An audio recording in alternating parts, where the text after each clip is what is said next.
Hello, this is Bill Bullard with RCAF USA, the voice of the independent cattle producer in the United States of America. Well, for over 2 decades, RCAF USA and other groups have been fighting to initiate regulatory reforms to rebalance the market power between the hundreds of thousands of independent cattle producers and the 4 big monopolistic beef packers that have controlled 85% of the fed cattle market during the past 5 years. And during those 2 decades, we repeatedly hit a brick wall. The beef packing lobby was smart. They enlisted some of the most powerful lobbying forces in Washington, D.C. to make certain that none of our reforms would be implemented. They successfully fought to end the mandatory country of origin labeling. They blocked our efforts to ban the largest packers from owning, controlling, and feeding livestock. They blocked our efforts to ban the use of unpriced formula contracts.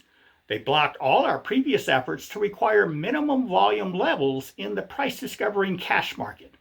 They blocked our efforts to ensure that cattle producers do not have to show an injury to the entire industry before seeking protections under the Packers and Stockyards Act. And they blocked our efforts to disallow packers who have harmed producers to avoid prosecution using the defense of having a business justification for their actions. And during this entire decades-long period, the beef packing lobby and their allies used the same battle cries, and there's 5 of them. Number 1, they said, we don't want the government involved in our industry. Number 2, they said, we don't want regulations that interfere with the producer's ability to market their cattle the way they choose. And number 3, they said having 4 large packers controlling the industry is actually more efficient, and the big packers have the necessary capital to purchase all the cattle. And 4, they said there is nothing wrong with the market that increased exports and increased beef demand won't fix on its own. And finally, they said if changes need to be made, let the industry, not the government, make those changes. So with these 5 battle cries, the beef packing lobby won the day. In fact, they've won every day for the past 2 decades. And how has your industry fared? Recently, exports have jumped to record levels. Beef demand and beef consumption have increased. Wholesale and retail beef prices have hit new records. Packer margins have hit all-time record highs. And the price of cattle that you producers are receiving remains at the same level they were at about a decade ago. So who's on first? Clearly, the beef packing lobby got everything they wanted. They preserved the status quo regarding the dysfunctional structure of the U.S. cattle market. And this has clearly benefited the beef packers that have enjoyed more beef sales at higher prices along with lower priced cattle. And they've accomplished this while the U.S. live cattle industry has been shrinking at an alarming rate. It's been shrinking in terms of the number of independent cattle producers, number of breeding cows in the U.S. cattle herd, number of feedlots, number of local auction yards, and number of packers. In addition, cow-calf returns and feeding returns are shrinking, as is the share of every consumer beef dollar that goes to the live cattle producer.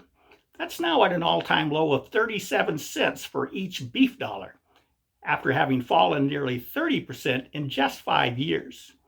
So what's an independent cattle producer to do? Step 1 is to stop doing the same thing you've been doing for the past decade and inform everyone around you that they too must stop doing the same thing. And that same thing we must all stop doing is believing that the meatpacking lobby's 5 battle cries represent your interests, because they do not.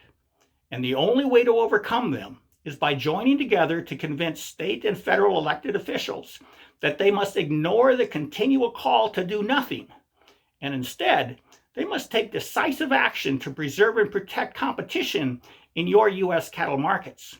So pick up the phone and tell your elected officials, both at the state and federal level, that cattle producers need 2 immediate reforms to halt the negative trajectory of your industry.